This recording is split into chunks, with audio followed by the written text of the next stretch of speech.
Welcome back to my art channel. Today I want to go over travel sketches I drew in Singapore. How I made time to draw on an incredibly short trip, my art supplies, and some travel impressions that inspired the sketches. But also what I would do differently now. How my travel sketching setup evolved and some lessons I learned.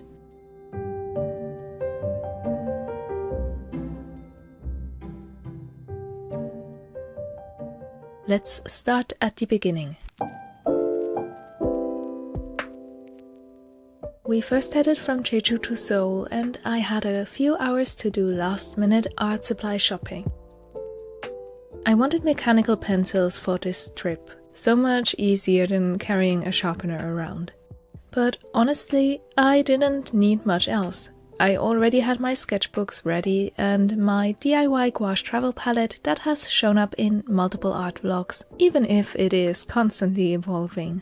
So I stopped myself from buying anything else and recharged at a cafe before heading to Incheon Airport. The cafe is where this first sketch here started. I only had time to roughly sketch the lines for this one while we were having coffee. The perspective and overall mapping out of the composition, no colors happened there as we had to keep moving. But here's where my first tip for short trips comes in. Just sketch in what you can, so that you keep that first, immediate personal impression of a location, and then take a few pictures, not even from the same angle, just to capture colors or a few points of interest. Whenever I had small pockets of time, I'd then continue working on those half-finished sketches, and I feel like having the bones of a sketch created on location already makes it less stiff than purely using a photo reference. And it's just a more realistic way for me to actually fit in travel sketching on a busy trip.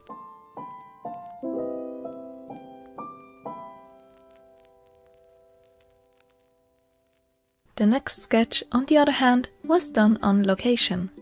We'd arrived in Singapore at dawn, and the city was still quiet and even relatively cool. So we dropped off our luggage and immediately beelined to a cafe, Tiang Baru Bakery.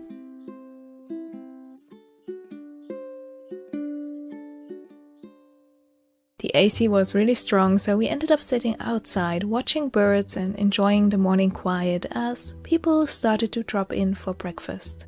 These are my favorite moments for travel sketches. A quiet spot outdoors with a table so I can spread out all my supplies and take my time. I also like that I don't feel the pressure to have to finish quickly, because it's not like I'm making my travel companions wait at a street corner. I kept my sketches simple, drawing both what I could see from where I sat, little details like our drinks, and the beautiful sign I'd taken a picture of.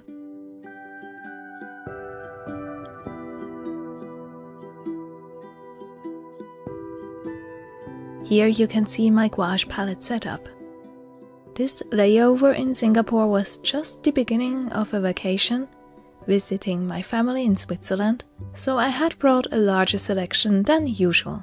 I made these pans myself out of air-dry clay and glued magnets to their back so they don't rattle around in my case. I'm just using a cheap metal watercolor palette case here. Nowadays I prefer using tin cases like these. They are much lighter and fit easily on even the smallest tables or can be balanced on my knees.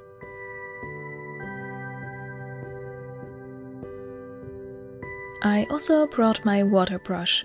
I can tell you that 99% of the time this is what I end up using, even if I pack other brushes and could get water in a portable container. It's just an extra hurdle, and tank brushes are peak convenience for me.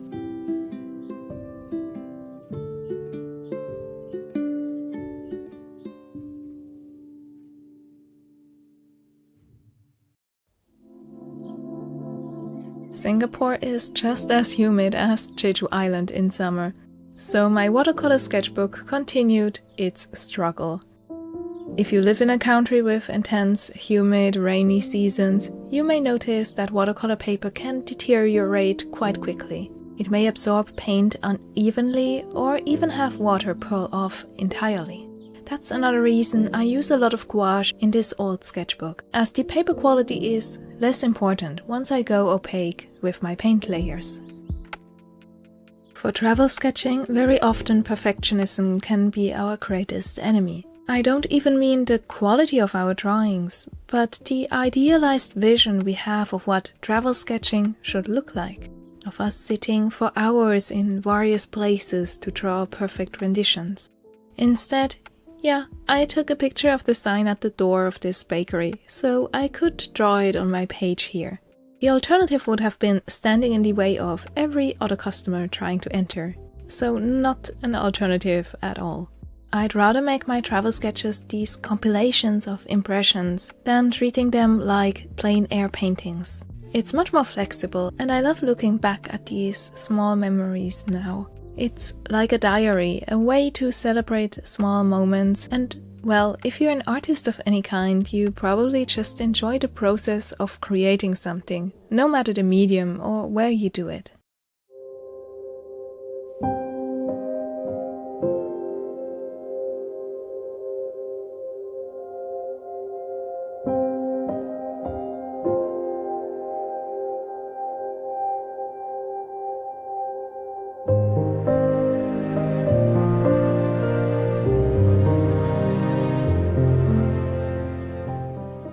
We were incredibly tired after barely any sleep. That's a downside of short overnight flights, but I still wanted to take advantage of the cooler morning hours to wander around. Yangparu is right next to Fort Canning Park. Here's another way to stay creative on your trip. I took so many reference pictures. Close-ups of flowers, but also wide views of majestic trees. Even something as simple as a door handle, a stone wall texture, a plant leaf. All of those can be inspiring and pop up in future art. And personally, I love using my own photos as references instead of scouring the internet.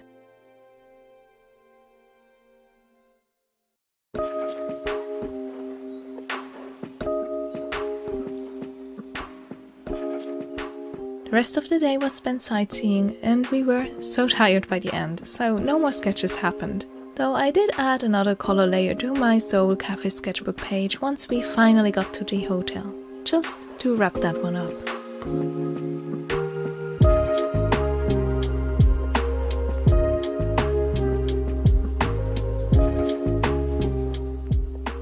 With way more energy the next morning, I kept doodling in this sketchbook. Our breakfast, for example.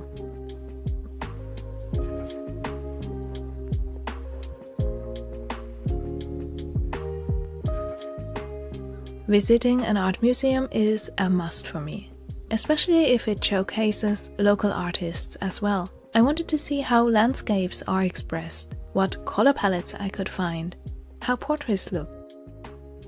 I love the color palette of this painting here and nearly bought an art book at the museum shop as well, if it weren't so heavy.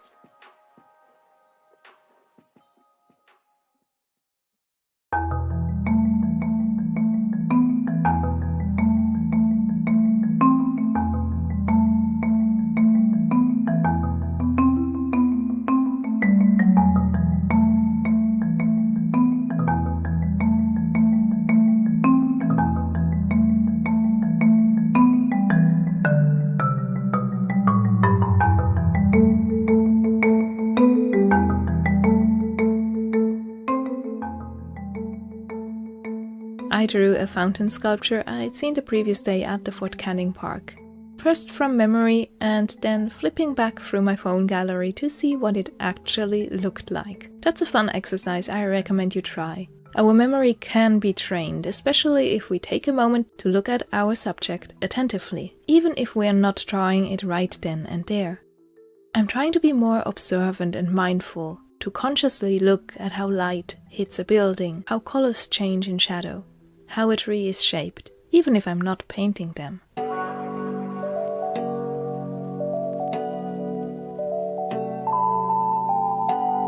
As we go along, let me know which page in this sketchbook, or my other larger one which will show up later, you like best. And if you notice any improvement once we get to the sketches I painted much later.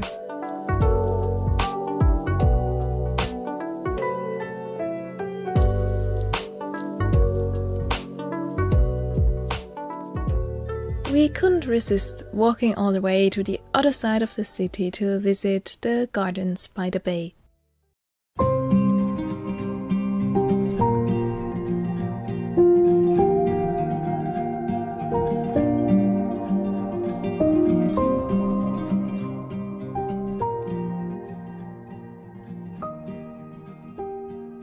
If we ever come back to Singapore for more than an awkward flight connection, I'd love to visit the botanical gardens there and take my time, sketching and taking pictures.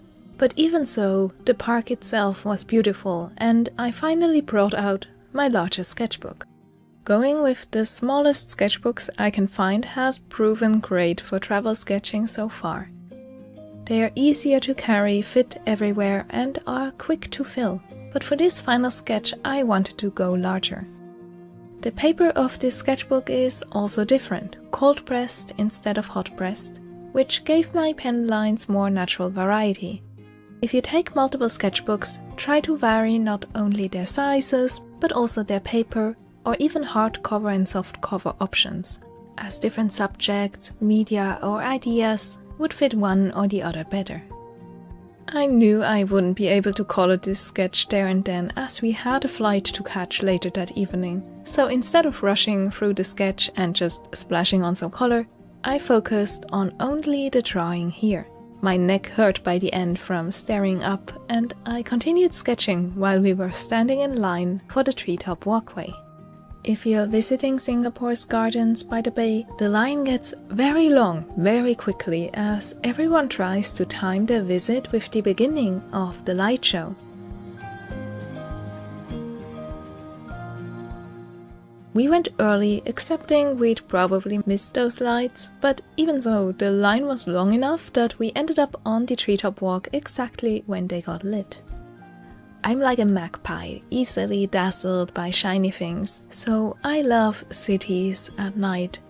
Singapore especially plays around with illuminated architecture of all kinds.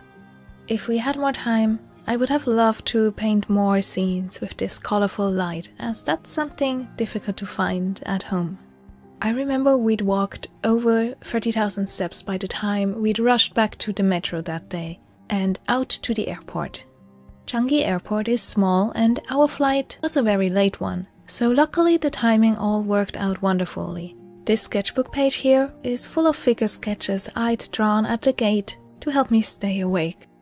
If I could go back in time, I would have taken a sketch pad with me, something like this Canson one in A6 here,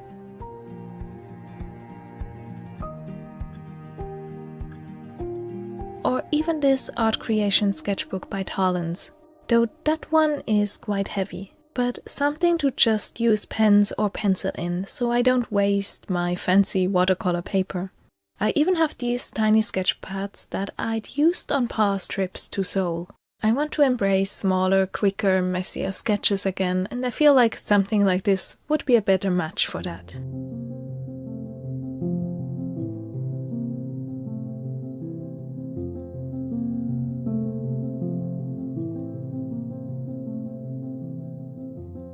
You can see that I then went over these sketches at a later point. I used this page to test out a set of neocolor 2 by Gouache. And it actually brought me back around full circle to that visit to the museum in Singapore. There was a sculpture or installation on the rooftop made from wind chimes and colorful tiles. And that's what I thought of when making these patterns. So in a way, those only pencil sketches that wasted my watercolor paper turned out to be just right for this experiment.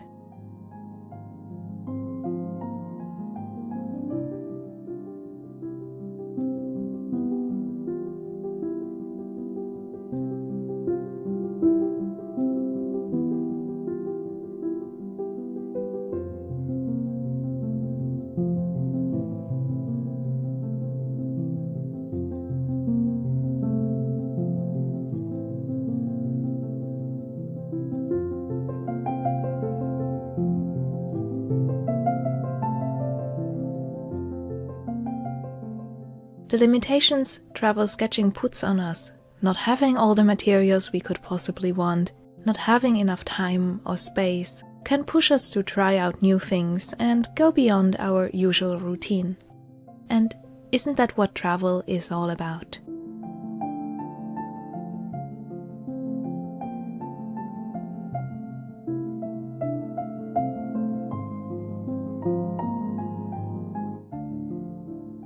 But if you really struggle with the idea of sketching on the go, there's something beautiful about looking back once you're home and sketch scenes from your travels then.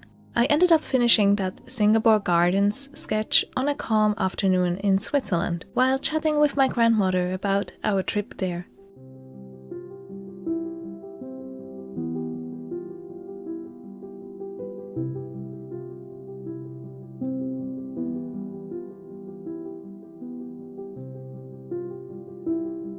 It reminds me of the past. My grandparents had a projector and would show us pictures from their own travels, and we'd have dinner and talk. Maybe it just feels like that to me, but the way we reflect on and remember traveling nowadays feels much more fleeting. Maybe also because travel has become more common. Pictures might get posted to social media and then disappear into the vortex of the internet. I have so many pictures on my phone that I'll never show anyone and will barely look at myself, except for creating art. With the more limited technology from when I was a kid, we developed film and would create travel photo albums with notes and memories. No matter if you keep a travel diary to clue tickets in and write about your impressions, if you sketch or paint or doodle or film or photograph, taking that time to be creative during and even after really makes the trip feel more special and enriching.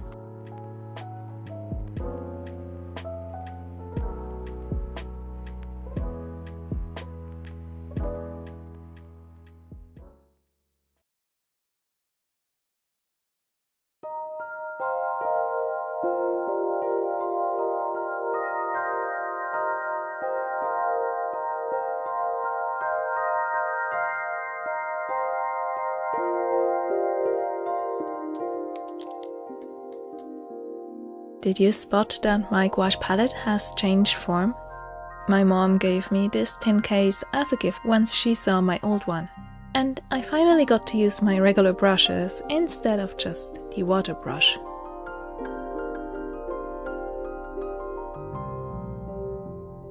For the early layers, I use gouache like watercolors with thin, transparent layers. It's what makes gouache so versatile as a travel sketching material, with that wider range from semi-transparent to opaque. And while I had a couple tubes of paint in my luggage, I think a white and blue, I mostly used them in dry form. Paint tubes can be tricky to travel with, so I just went with the simplest option.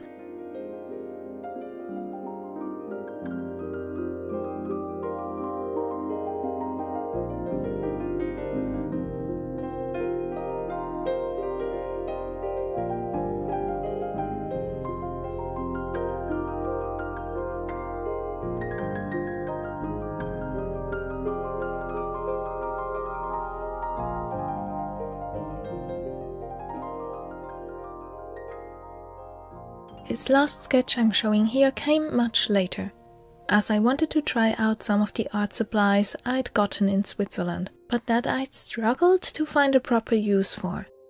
It felt fitting to go back to my travel sketchbook with them.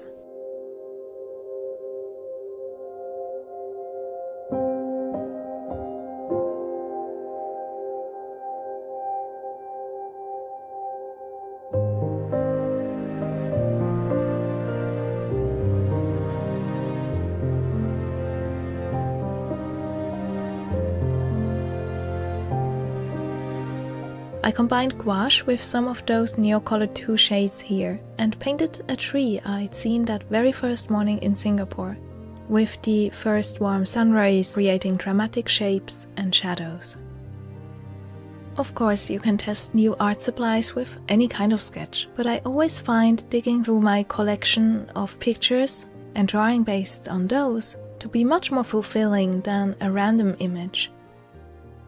As a lot of time has passed since my trip and those travel sketches, I feel like we can see a difference in style and approach. I've been trying to experiment more to let go of perfectionism and play around with mixed media more intuitively. And for that, these neocolor are actually the perfect match. They are both drawing and painting media, in a way, and pack a punch when it comes to colors, balancing the softer hues of gouache or watercolors. Again, looking back now, a pure watercolor sketchbook might have been holding me back a bit, as I always tried to paint very cleanly or delicately. Maybe a mixed media sketchbook with a paper that expresses colored pencils or neocolor textures well, but can also take watercolors and gouache, would be a better fit when it comes to letting go of that perfectionism. And I'm keeping that in mind for the future as we near the end of these 2 watercolor sketchbooks.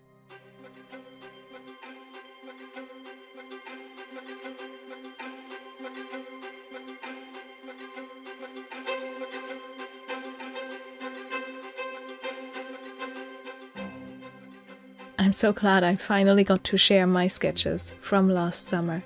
I just never got around to organizing all my footage. The sketches from Switzerland and an art haul from there is still in editing hell, but I hope you'll enjoy that one too once it's finished. It's really fun to look back at these now to see what I can improve or how I already have improved, but also to enjoy those memories coming back. Have you done any travel sketching? Do you go with small sketchbooks or do you have a larger setup? I'd love to hear about your go-to approach and tips. If you enjoy these mixed media travel sketches and would like to see more of my experiments, please leave a like and maybe even a comment, as that really makes a difference.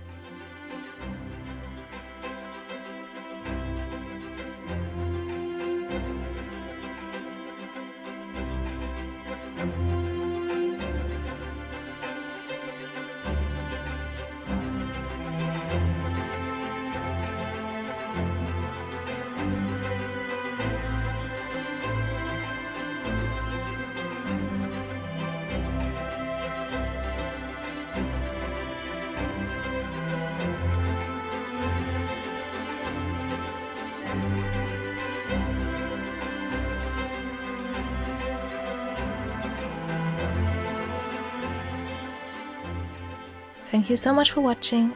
I hope you enjoyed my sketches and I can show you the second part of this trip soon, with all the sketches from Switzerland.